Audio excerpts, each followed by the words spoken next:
ख्वातीन की जद्दोजहद से लाते हैं। मुझे ये फ़ख्र है कि आज के हिंदुस्तान को बदलने वाली ख्वातीन हैं, जिन्होंने तलाक़ वाले मैटर पे यकजहती के साथ एक होने के साथ साथ जो जुलूस निकाले थे, तो वो सामने वालों को ये एहसास दिला दिया था कि औरतें कमज़ोर नहीं हैं, इतनी ही ताकतवर हैं। आपके लिए हमेशा हार जीत की परवाह कभी करना ही नहीं चाहिए, लेकिन यकजहती से लड़ना, अपनी बात को मनवाना, दिखाना, ये एक बहुत बड़ा मायने रखता है। उसके बाद एनआरसी कौन था? वो शाहीन बाग से ही शुरुआत हुई थी औरतों की, उन ख्वातीन की जिन्होंने ये बताया था। ये मुसलमानों का मसला नहीं था, एनआरसी ख्वातीन का मसला नहीं था, ये सारे हिंदुस्तान का मसला था, लेकिन लोगों ने उसे सिर्फ मुसलमानों का मसला बनाया और उन अपने भाइयों और उन सारे अपने रिश्तेदारों की खातिर वो बारिश में भीगती हुई, अपने बच्चों की कुर्बानी देती हुई वो ख्वातीन थी जिन्होंने पूरे हिंदुस्तान को एक बार हिला के रख दिया था कि हम कमज़ोर नहीं हैं। और ज़्यादा टाइम ख़राब नहीं करूँगी, स्टेज पे बैठे मेरे सारे भाई बहनों और मेरी बहनें, मुझे जिन पे बहुत फ़ख्र है, इस बारिश में भी भीग के भी बैठी रही हैं। इकबाल का एक मशहूर शेर है, बातिल से दबने वाले ए आसमां नहीं हम, बातिल से दबने वाले ए आसमां नहीं हम, 100 बार कर चुका है तू इम्तिहान हमारा। आज मैं ये कहूँगी, बारिश से डरने वाले ए आसमां नहीं हम, बारिश से डरने वाले ए आसमां नहीं हैं। एसडीपीआई वाले ऐसे ही जम के बैठेंगे और अपना प्रोग्राम पूरा करेंगे।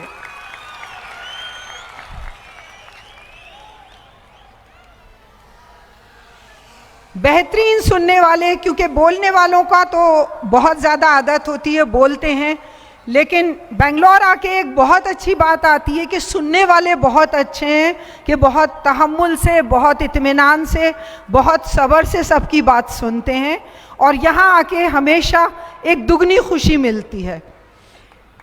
ख्वातीन से मुखातिब ज़रूर होंगी कि उनकी एक अच्छी तादाद देके मुझे हमेशा बहुत ज़्यादा खुशी मिलती है, क्योंकि ख्वातीन में अगर ये जज्बा पैदा हो गया तो मजीद साहब, मैं आपसे वादा करती हूँ कि बदलाव ज़रूर आएगा इंशाअल्लाह ताला, क्योंकि सारे बदलाव लाते हैं वो अपने घरों से लाते हैं, ख्वातीन की जद्दोजहद से लाते हैं। मुझे ये फ़ख्र है कि आज के हिंदुस्तान को बदलने वाली ख्वातीन हैं, जिन्होंने तलाक़ वाले मैटर पे यकजहती के साथ एक होने के साथ साथ जो जुलूस निकाले थे, तो वो सामने वालों को ये एहसास दिला दिया था कि औरतें कमज़ोर नहीं हैं, इतनी ही ताकतवर हैं।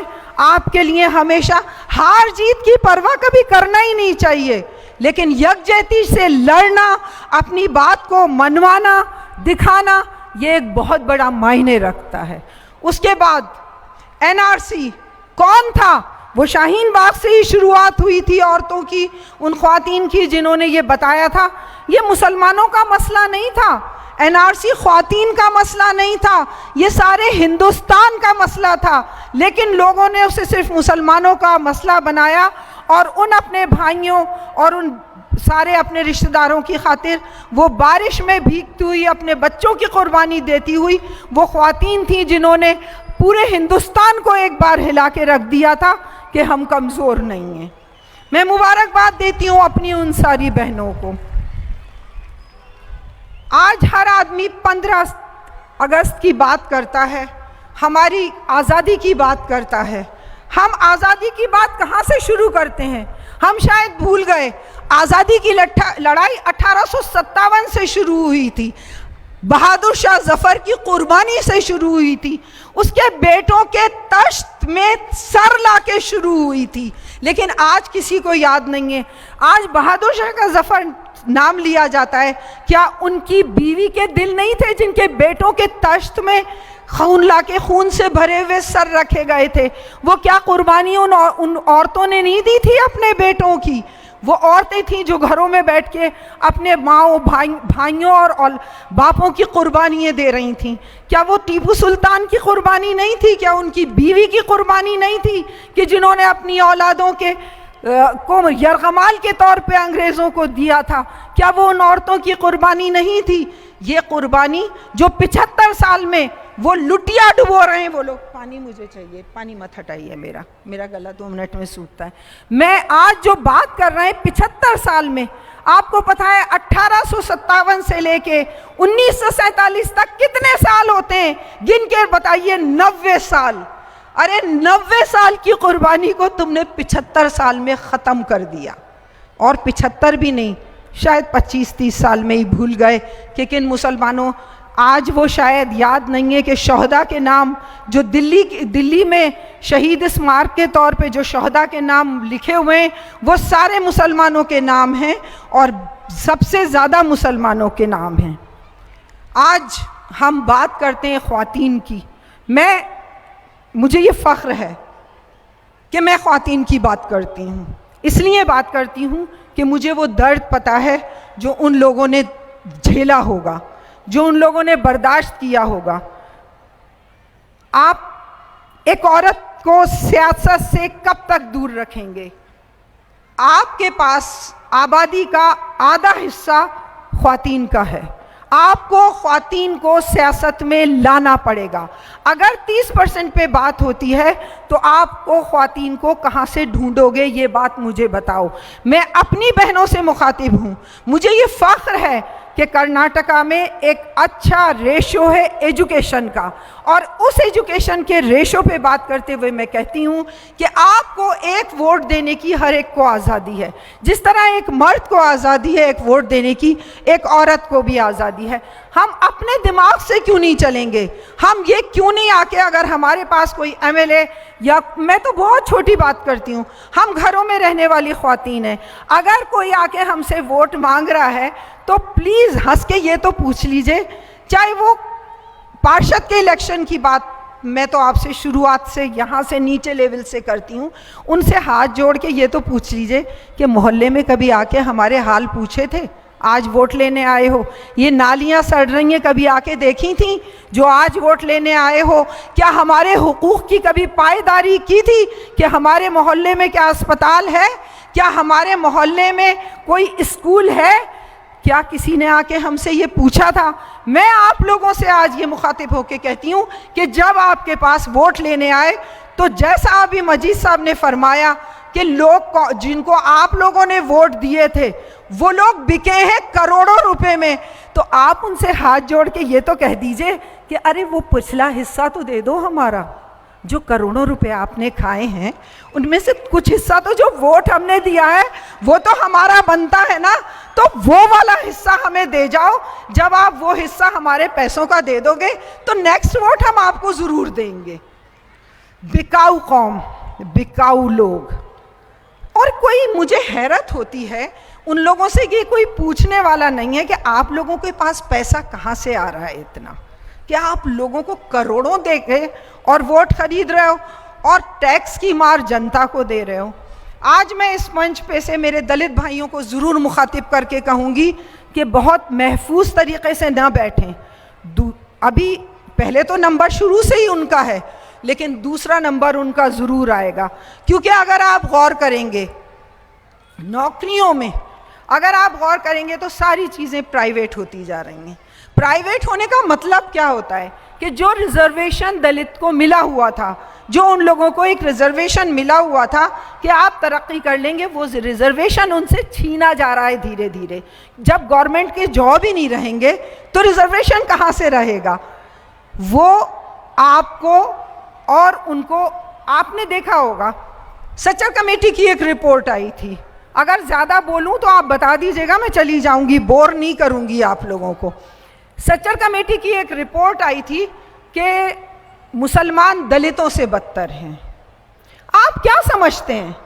क्या वो हमदर्दी में आपकी रिपोर्ट आई थी? नहीं, उन्होंने बीजेपी को ये दिखाया था कि देखिए आप तो खुल के आ रहे हो, लेकिन हमने इनको इतने सालों में इस हालत पे पहुंचा दिया है कि ये दलितों से बदतर हैं। देखिए हम आपसे कम नहीं हैं। आपको कब तक कांग्रेस वोट डराती रही? आप हमें वोट दो, नहीं तो बीजेपी आपको मार डालेगी, और उसका फायदा बीजेपी ने उठाया। आज किस चीज की राजनीति है? आप क्या राजनीति जानते हो इसे? आज राजनीति कहते हो इसे? ये राजनीति है धर्म की राजनीति। लेकिन इस तरह की कोई भी राजनीति बहुत देर पा नहीं होती है।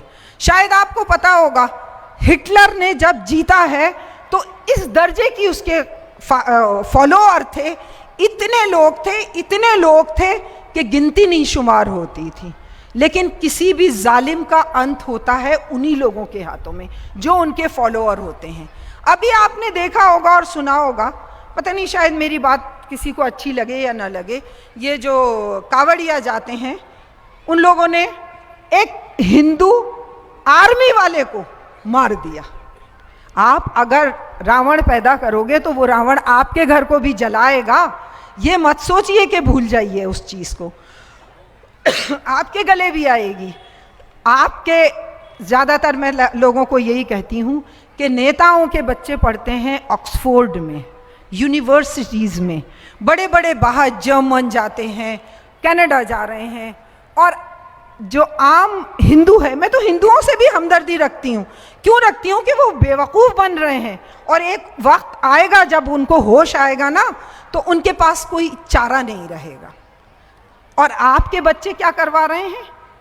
आपके बच्चों को लाठी चलाना सिखाया जा रहा है, लिंचिंग सिखाई जा रही है, और आपको एहसास भी नहीं हो रहा है कि आपके बच्चों का क्या हशर हो रहा है।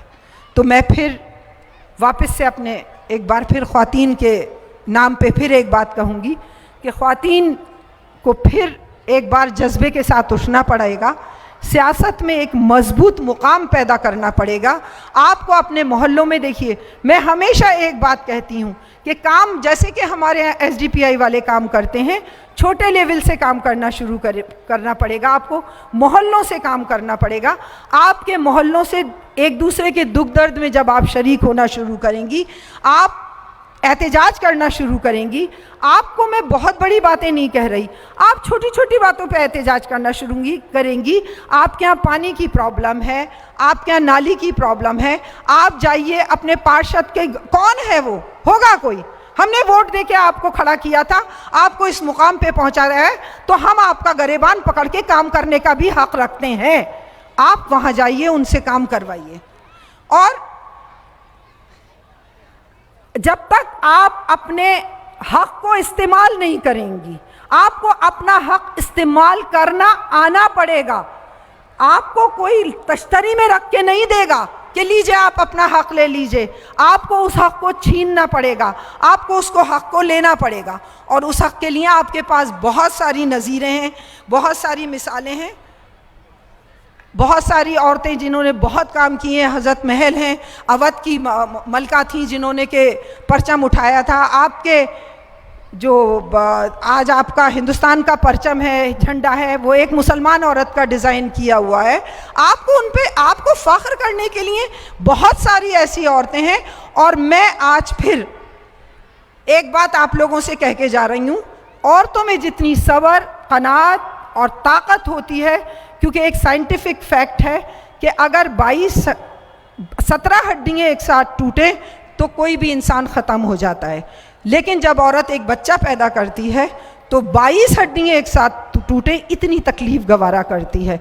तो जिस औरत में इतनी हिम्मत अल्लाह ताला ने दिया है, वो क्या नहीं वह कर सकती, वो दुनिया का रुख बदल सकती है। रेवोल्यूशन औरतों से आता है।